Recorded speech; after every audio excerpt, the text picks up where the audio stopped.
तो हेलो दोस्तों, good morning. कैसे हैं आप सभी? आई होप कि दोस्तों सभी अच्छे होंगे और अच्छे से पढ़ाई कर रहे होंगे। तो दोस्तों हमारी जो सीरीज चल रही थी आर्बिट्रेशन एंड कॉन्सिलिएशन ईडीआर, ठीक है, उसका कोड था 4007। तो उसके वेरी शॉर्ट क्वेश्चंस नहीं, वेरी शॉर्ट नहीं, शॉर्ट हो गए हैं 4 क्वेश्चन, लॉन्ग क्वेश्चंस हो गए 5। अब ये जो हमारा लास्ट क्वेश्चन है शॉर्ट का, इसके बाद में very short question answer series चलेगी। देखिए मैं बता रहा हूँ, जो ये हमने लॉन्ग और शॉर्ट करवाए हैं इनमें से ही बहुत सारे क्वेश्चंस हैं जो सीधे क्रैश कर रहे हैं हमारे वेरी शॉर्ट को, ठीक है।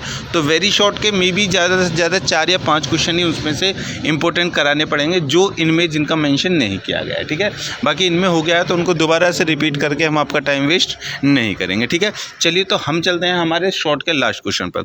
दोस्तों आपने पेपर देख लिया होगा, पेपर में पता है आपको लास्ट क्वेश्चन कौन सा है शॉर्ट का। क्वेश्चन है दोस्तों जेनेवा कन्वेंशन, ठीक है। जेनेवा जो कन्वेंशन है वो क्या है, उसके ऊपर पूरा डिटेल में आज हम जानने वाले हैं, ठीक है। इंपॉर्टेंट चीज़ है। चलिए स्टार्ट करते हैं परिचय से। देखिए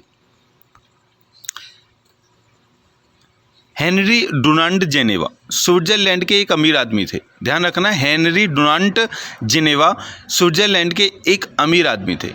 एक बार अपने व्यापार के विस्तार के लिए वे इटली के सोल्फेरिनो नामक नगर में पहुंचे। सोल्फेरिनो और हेनरी डुनांट जेनेवा। देखिए नोटबुक और पेन लेकर के रख लीजिए और मेन चीज़ों को नोट करते रहिए, ठीक है, ताकि ज़्यादा प्रॉब्लम ना हो क्योंकि समय इतना है नहीं।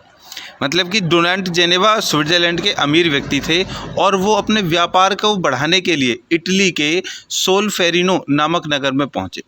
1958 में उन्होंने पाया कि युद्ध इटली, फ्रांस और ऑस्ट्रेलिया के बीच चल रहा था और उस युद्ध को सोल्फेरिनो की लड़ाई कहा गया। इस लड़ाई में 40,000 से अधिक सैनिक मारे गए, जिनमें से 23,000 ऑस्ट्रेलिया से थे और ऑस्ट्रेलिया युद्ध हार गया। इटली में यह सब करने के बाद वह समाचीन था और इटली, फ्रांस और ऑस्ट्रेलिया के बीच बिना किसी भेदभाव के वह उनकी मदद करना चाहता था और उन लोगों की मदद करना चाहता था जो ठीक नहीं हैं, मतलब कि जो घायल थे, ठीक है दोस्तों। मतलब कि जो लड़ाई चल रही थी वो चल रही थी फ्रांस और ऑस्ट्रेलिया के, ठीक है। लेकिन जो इटली था अब वो भी था, लेकिन वो चाहता था कि उन दोनों के बीच में अगर विवाद हो गया है और लड़ाई इतनी बढ़ गई है, ठीक है, वो जीत गया, फिर भी वो ये चाहता था कि जो लोग घायल हैं मैं उनकी मदद करूं, ठीक है। अब लेकिन उसके पास में ये समस्या थी कि अगर वो ऑस्ट्रेलिया की मदद करता है तो दूसरा, मतलब कि जो फ्रांस है वो ये सोचेगा अच्छा ऑस्ट्रेलिया की मदद कर रहा है, इसका मतलब बेटा ज़रूर ये ऑस्ट्रेलिया से मिला हुआ है, ठीक है।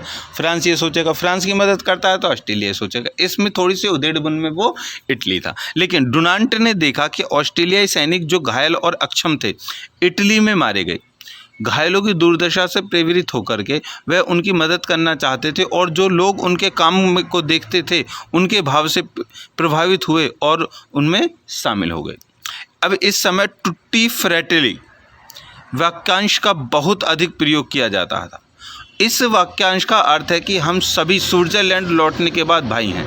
उन्होंने अपनी किताब में मेमोरी ऑफ सोल्फेरिनो नाम की एक किताब लिखी। उन्होंने न केवल अपने अनुभव साझा किए कि युद्ध के समय दोनों देशों को जो नुकसान हुआ था, जो भी देश सामना कर रहा था, महसूस कर रहा है, और जो भी देश युद्ध जीतता है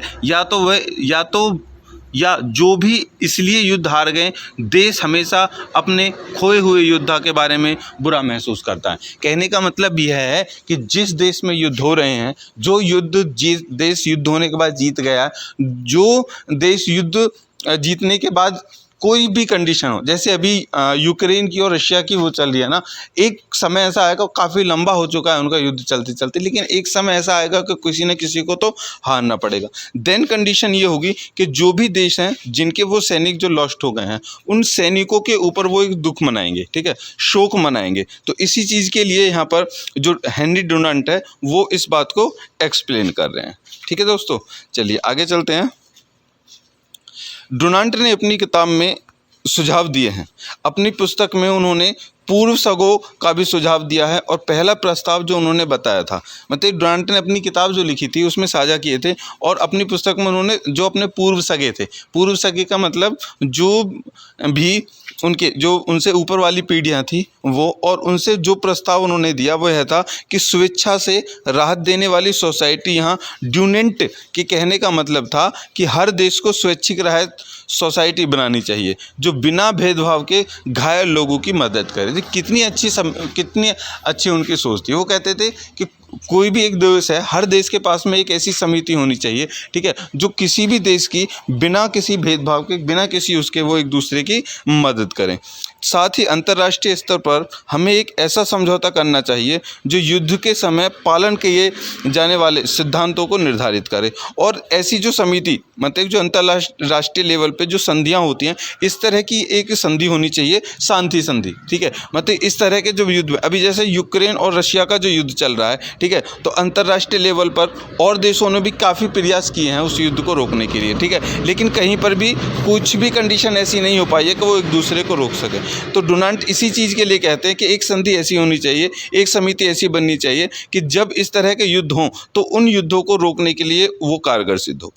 और डुनांट ने अपनी पुस्तक को सभी प्रमुख यूरोपीय राजनीतिक और सैन्य नेताओं के साथ साझा किया और उन्हें उन सभी से सकारात्मक उत्तर मिला। जैसे कि 1963 में डुनेंट बुक्स के सुझावों पर चर्चा करने के लिए एक विश्व बैठक बुलाई गई थी और यह बैठक दो उद्देश्यों की ओर ले जाती है। नंबर एक था मानवीय की सहायता होना चाहिए और दूसरा था स्थायी राहत एजेंसी, जो सरकारी राहत एजेंसी का निर्माण करे। मतलब कि उन्होंने जो 1963 में डुनेंट ने एक बुक्स के सुझाव में एक चर्चा की और उस चर्चे में उन्होंने एक विश्व स्तरीय मतलब कि अंतर्राष्ट्रीय लेवल पर, ठीक है, एक बैठक बुलाई थी और उस बैठक को दो उद्देश्य उसमें मैंने रख दिए थे। दो उद्देश्य में पहले ये था कि मानवीय सहायता के लिए जो भी वो उद्देश्य उनके होने चाहिए, जो भी कर्तव्य हों, सबसे पहले मानवीय सहायता होनी चाहिए और दूसरा था कि एक स्थायी राहत एजेंसी या सरकारी राहत एजेंसी का वो निर्माण करें। एक तटस्थ तृतीय पक्ष को युद्ध क्षेत्र में सहायता प्रदान करने की अनुमति देने वाली एक अंतर्राष्ट्रीय संधि उस पक्ष को भी किसी भी तरह से धमकी नहीं दी जानी चाहिए। पहले उद्देश्यों को पूरा करने के लिए रेड क्रॉस की अंतर्राष्ट्रीय समिति का गठन किया गया और 12 देशों ने इसके साथ आकर के एक समझौते पर हस्ताक्षर किए और 26 अगस्त 1864 को अपने प्रस्तावित दूसरे उद्देश्य की पूर्ति के लिए एक जेनेवा कन्वेंशन का गठन किया गया। दोनों संगठनों के गठन के लिए हेनरी डुनांट को पहला नोबेल शांति पुरस्कार प्रदान किया गया। ठीक है, तो क्या हुआ कि इस जो उनकी बुक थी डुनांट, उसको देख करके जो उन्होंने एक बात कही थी कि एक समिति बननी चाहिए और उसमें इस तरह से दो उसके उद्देश्य होने चाहिए, तो आखिरकार वो काम कर गई। ठीक है, और 12 देशों ने एक साथ मिलकर 26 अगस्त 1864 को एक ऐसी ही समिति बनाई।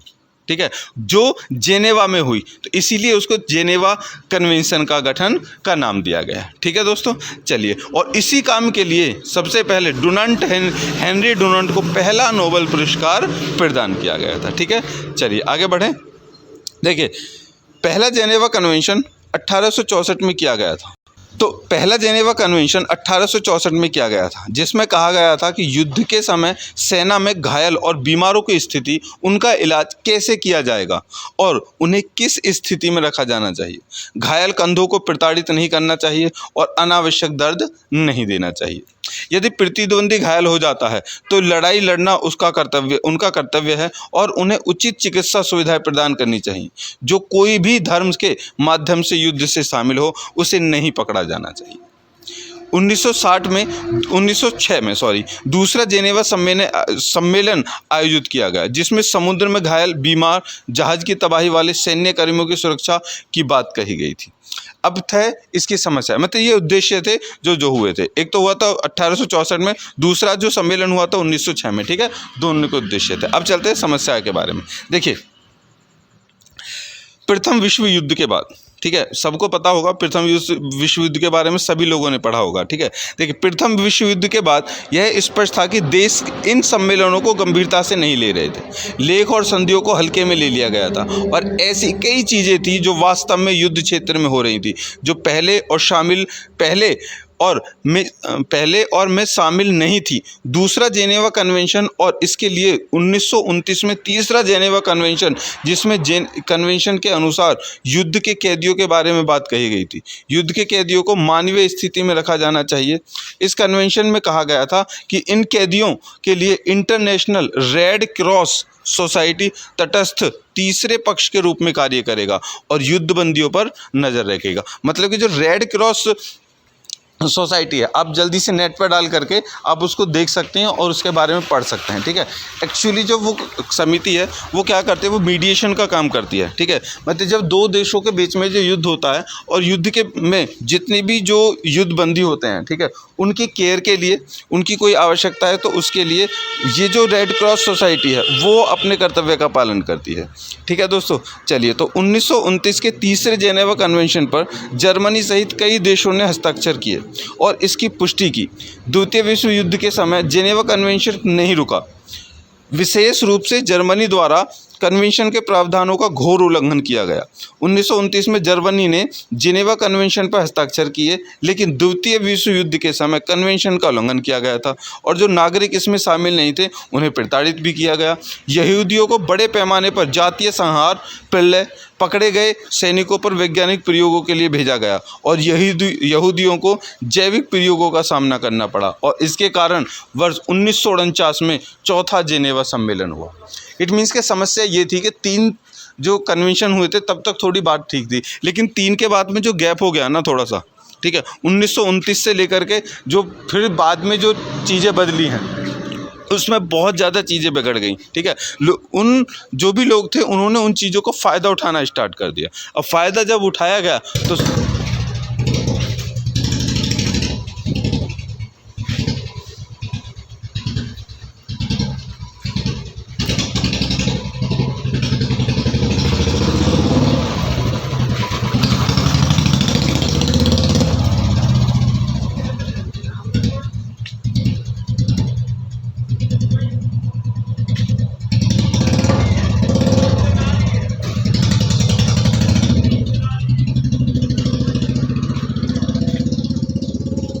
तो ये जो सोसाइटी बनी थी उनका मतलब कि फ़ायदा उठाया गया।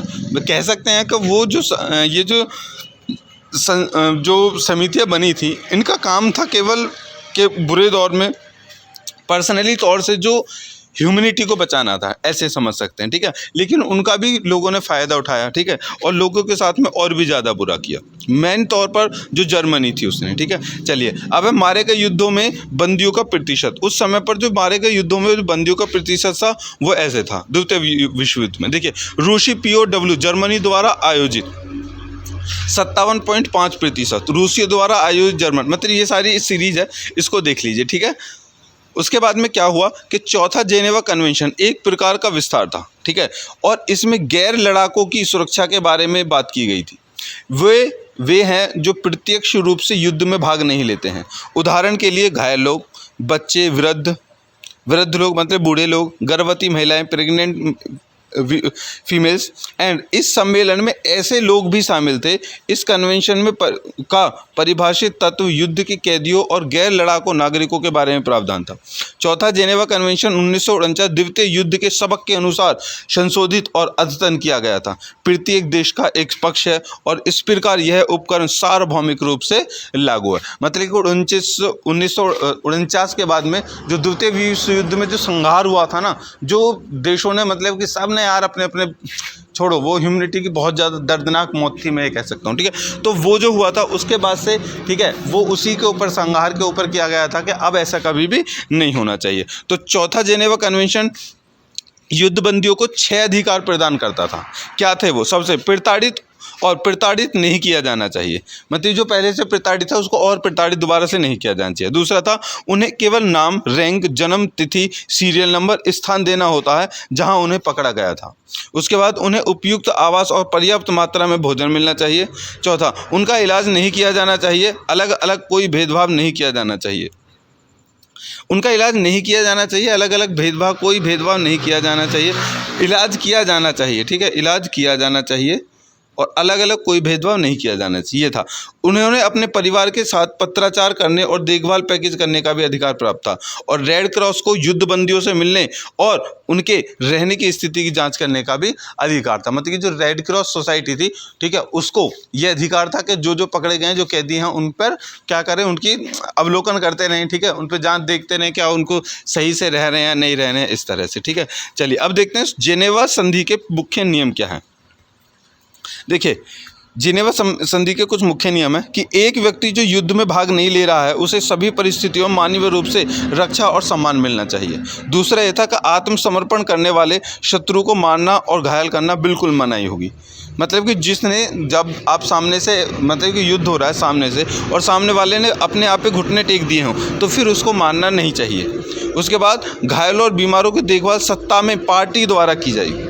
पकड़े गए लड़ाकों और नागरिकों को हिंसा से बचाया जाना चाहिए। हर कोई मौलिक न्यायिक गारंटी से लाभ पाने का हकदार था। मतलब कि हर कोई मौलिक रूप से जो न्यायिक गारंटी है उससे लाभ पाने का हक था। उसके बाद किसी को भी शारीरिक या मानसिक यातना, शारीरिक दंड या क्रूर या अपमानजनक व्यवहार के अधीन नहीं किया जाएगा। मतलब किसी का भी शोषण नहीं किया जाएगा। उसके बाद अनावश्यक नुकसान या अत्यधिक पीड़ा का कारण बनने के लिए हथियारों या युद्धों के तरीकों का उपयोग भी करने की उसमें मनाही थी। ठीक है दोस्तों, चलिए आगे आके अभिनंदन बचाव मामले में जिनेवा कन्वेंशन की भूमिका। देखिए अब थोड़ा सा क्वेश्चन आगे मोड़ ले रहा है, यहाँ से एक और तथ्य आपको पता चलेगा। देखिए भारत में 9 नवंबर 1950, देखिए अभिनंदन जो था अभी आ जाएगा, अभी थोड़ी देर पहले जब वो ब्लैक डे मनाते हैं हम, ठीक है, कि जो सैनिक जो मारे गए थे, ठीक है, उसके बारे में। चलिए, भारत 9 नवंबर 1950 को 27 फरवरी को जेनेवा कन्वेंशन में शामिल हुआ, और जब हमारे बाहरी प्रवक्ता रवीश कुमार ने पुष्टि की कि पाकिस्तान जेट ने MiG-21 लॉस्ट से कम भारतीय सैन्य प्रतिष्ठानों को निशाना बनाने की कोशिश की और विंग कमांडर अभिनंदन को, ध्यान आ गया, विंग कमांडर अभिनंदन को जेनेवा कन्वेंशन, उसको विंग कमांडर, ठीक है, उनको जो है वो क्या कर लिया अपने पास में, मतलब कि उनको पकड़ लिया। जेनेवा कन्वेंशन ने तीसरे जेनेवा कन्वेंशन के अनुसार हमारे विंग कमांडर को बचाने की एक महत्वपूर्ण भूमिका निभाई, और कन्वेंशन घोषित युद्ध या किसी अन्य सशस्त्र संघर्ष के सभी मामलों पर लागू हुआ जो दो या दो से अधिक हस्ताक्षरकर्ताओं के बीच उत्पन्न हो सकता था। भले ही राज्य युद्ध उनमें से एक द्वारा पहचाना नहीं गया, लेकिन तीसरे जेनेवा कन्वेंशन का अनुच्छेद 4A युद्ध के कैदियों या उन लोगों को सुरक्षा प्रदान करता है जो दुश्मनों के हाथों में पड़ गए हैं, और अनुच्छेद 4A में वर्णित निवासियों की हथियार उठाने की क्षमता में सूचीबद्ध 6 श्रेणियों में से एक में आते हैं। तीसरे जेनेवा कन्वेंशन के यह एक ऐसी स्थिति जिसमें भूमि को अभी तक जब्त नहीं किया गया था, लेकिन एक बाहरी बल द्वारा आक्रमण किया जा रहा था, और आक्रमण की पंक्तियों में स्थानों के स्थानीय निवासी अपने घरों का विरोध करने लगे और उनकी रक्षा करने के लिए हथियार उठा लेते हैं। इस बात की कोई आवश्यकता नहीं है कि आक्रमण आबादी को चौकन्ना कर देता है। ठीक है दोस्तों, चलिए, वास्तव में इस तरह के हथियार उठाना एक ऐसी परिस्थिति को संदर्भित करता है जिसमें हथियार उठाने वाले लोगों को आक्रमण के बारे में सूचित किया गया है, लेकिन उन्हें तीसरे जेनेवा कन्वेंशन के अनुच्छेद 4A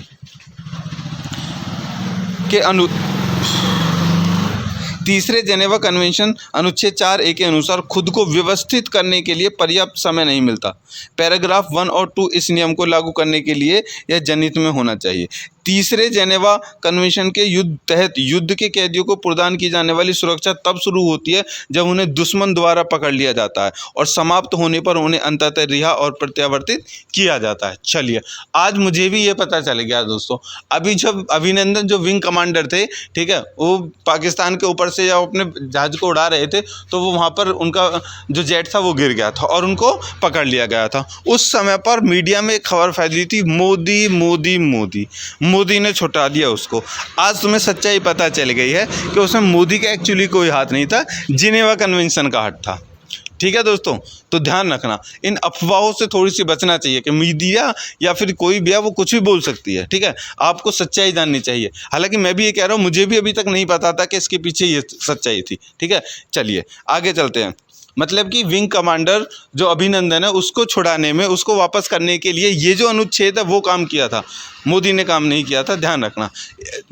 चलिए आगे बढ़ते हैं। जब शब्द सत्ता में गिरना उन स्थितियों को संदर्भित करता है जिसमें सैनिक बिना लड़े कैदी बन जाते हैं, उदाहरण के लिए आत्मसमर्पण के बाद, और साथ ही वे जिनमें तीसरे जेनेवा कन्वेंशन के अनुच्छेद 4A में निर्दिष्ट व्यक्ति पकड़े गए थे, और संघर्ष। ठीक है दोस्तों, इट मीन्स कि अगर भारत में भी कोई व्यक्ति, जैसे पाकिस्तान के लोग आ जाते हैं भारत में, आने के बाद में, ठीक है, उन्हें भारत में उनको गिरफ्तार कर लिया जाता है, उनसे पूछताछ की जाती है, लेकिन उन्हें मारा नहीं जाता, कुछ नहीं किया जाता। और अगर वो घुटने टेक देते हैं, ठीक है, तो उसके बाद मतलब ऐसा नहीं जो आतंकवादी हैं वो नहीं, जो उनके ठीक ठाक लोग हैं, ठीक है, उनकी बात हो रही है, ठीक है, उनको जेनेवा कन्वेंशन के अकॉर्डिंग उनको बहुत सारे अधिकार हैं जो उनका पालन करना पड़ता है। भारत हमेशा पालन करता है, और देशों की पता नहीं। चलो इस बार तो पाकिस्तान ने भी कर लिया था। चलिए इसमें आगे है अनुच्छेद 13। देखिए, युद्धबंदियों के साथ हर समय मानवीय व्यवहार किया जाना चाहिए। हिरासत में लेने वाली शक्ति का कोई भी गैरकानूनी आचरण या चूक जिसके परिणाम स्वरूप उसकी हिरासत में युद्ध के कैदी की मृत्यु या गंभीर खतरा होता है, निषिद्ध और उसे वर्तमान कन्वेंशन का एक बड़ा उल्लंघन माना जाएगा। ठीक है, मतलब ऐसा कोई भी करता है जो कन्वेंशन का उल्लंघन माना जाएगा। उसके बाद युद्ध के किसी भी कैदी को किसी भी प्रकार के शारीरिक विकृति या चिकित्सा या वैज्ञानिक प्रयोग के अधीन नहीं किया जाएगा जो कि कैदी के चिकित्सा, दंत चिकित्सा या अस्पताल उपचार द्वारा अधिकृत नहीं है, और उसके सर्वोत्तम हित में काम किया जाएगा। इसी तरह युद्ध में कैदियों को हर समय संरक्षित किया जाना चाहिए। विशेष रूप से हिंसा या डरने धमकाने के साथ साथ अपमान और सार्वजनिक जिज्ञासा से युद्धबंदियों के खिलाफ जवाबी कार्रवाई की भी मनाही कर देनी चाहिए। चलिए आगे अनुच्छेद 118 क्या कहता है।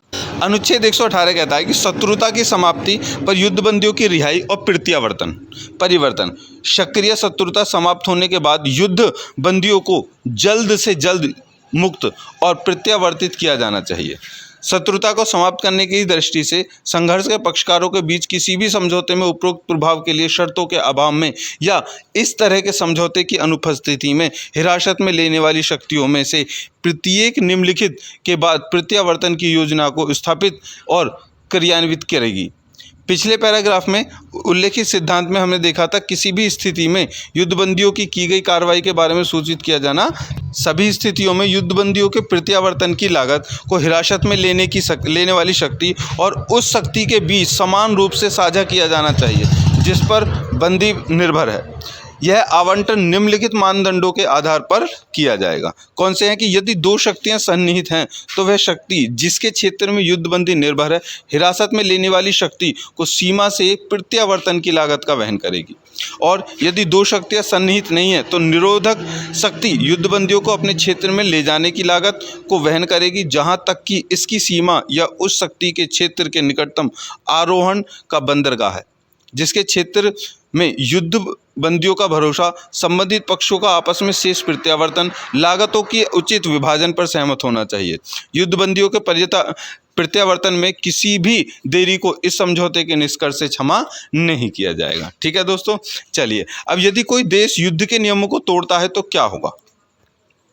ठीक है, तो क्या होगा, देखिए आमतौर पर हर देश ने इस कन्वेंशन के तहत वर्णित नियमों का पालन करने के लिए कानूनी ढांचा तैयार किया है। यदि कोई जेनेवा कन्वेंशन के कानून को तोड़ता है तो उस राज्य का संप्रभु अपने सशस्त्र बलों को दंडित करेगा, तो देश खुद जेनेवा कन्वेंशन को लागू करने में महत्वपूर्ण भूमिका निभाते हैं। मैं गारंटी ले रहा हूँ कि हम जेनेवा कन्वेंशन का पालन करेंगे, और अगर मैं नियमों का पालन नहीं करता हूँ तो किसी को भी सजा दी जाएगी। ठीक है, किसी को सजा दी जाएगी। उसके बाद यदि किसी देश ने निर्धारित नियम का उल्लंघन किया है और ऐसे देश की सरकार उसकी सेना को दंडित नहीं कर रही है तो UNSC संयुक्त राष्ट्र सुरक्षा परिषद हस्तक्षेप करेगी और सभी देशों को मिलकर मुकदमे अपने हाथों में लेने और सजा देने के लिए मजबूर किया जा सकता है। ठीक है दोस्तों, तो ये था हमारा जेनेवा कन्वेंशन। ठीक है, ये जेनेवा कन्वेंशन वो संधि है अंतर्राष्ट्रीय लेवल पर जो मीडिएटिंग का काम करती है। ठीक है दोस्तों, आर्बिट्रेशन का काम करती है कि जब दो देशों के बीच में युद्ध होता है तो उनके बीच में कैसे समझौता करा सकती है, क्या क्या उनके लिए नियम है, क्या क्या रूल्स हैं, क्या रेगुलेशंस उन्हें फॉलो करने पड़ते हैं। ठीक है, तो इस नज़रिए से ये क्वेश्चन बहुत ही ज़्यादा इंपॉर्टेंट है। ठीक है दोस्तों, ये क्वेश्चन लॉन्ग में आए, शॉर्ट में आए, वेरी शॉर्ट में आए, you can able for every format. Okay दोस्तों, तो चलिए मिलते हैं नेक्स्ट वीडियो के साथ में। आई होप कि वीडियो पसंद आई होगी।